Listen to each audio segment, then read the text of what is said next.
तर आता अशोक खरात प्रकरणामध्ये एक मोठी माहिती समोर येते। मुख्यमंत्री आणि गृहमंत्री देवेंद्र फडणवीसांनी 2 आठवड्यांपूर्वीच संबंधित प्रकरणामध्ये लक्ष घातलं होतं।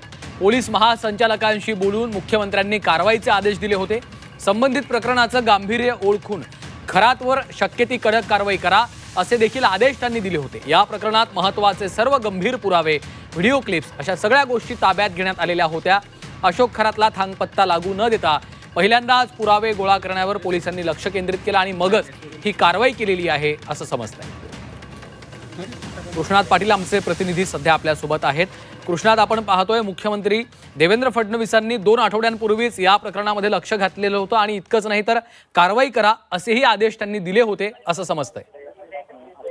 प्रकरणात अनेक हाय प्रोफाईल व्यक्ती गुंतल्याचं लक्षात आलं होतं आणि त्यानंतर अशोक खरात याच्यावर कडक कारवाई करायची झाली असेल तर पहिल्यांदा पुरावा गोळा करणं हे अत्यंत महत्त्वाचं होतं आणि त्यानुसारच मुख्यमंत्री देवेंद्र फडणवीस यांनी देखील या प्रकरणात लक्ष घालून सुरुवातीला एक रोडमॅप तयार केला, एक नियोजन आखलं की कशा प्रकारे कारवाई करू शकतो आणि त्यांनी पोलीस महासंचालकांशी बोलून त्यांना कारवाईचे आदेश दिले गेले की या संबंधित प्रकरणामध्ये कोणीही वाचता कामा नये आणि जर कारवाई करायची असेल तर अगोदर पुरावे गोळा करणे अत्यंत गरजेचं आहे आणि त्यामुळे या प्रकरणाचं गांभीर्य लक्षात घेऊन कडक कारवाई करण्याचे आदेश हे मुख्यमंत्री आणि गृहमंत्री देवेंद्र फडणवीस यांनी 2 आठवड्यापूर्वी दिलं होतं आणि त्यांनी या संपूर्ण प्रकरणात लक्ष घातलं जातं आणि त्याचबरोबर कुठलेही जे गंभीर पुरावे आहेत किंवा व्हिडिओ क्लिप आहेत या सगळ्या गोष्टी अगोदरच ताब्यात घेण्यात आल्या होत्या आणि त्यामुळे अशोक खरात याला कुठलाही थांगपत्ता लागू न देता पहिल्यांदा पुरावे गोळा करण्यावर पोलिसांनी लक्ष केंद्रित केलं आणि त्यानंतर त्याच्यावर कारवाई करण्यात आल्याचं समजतं।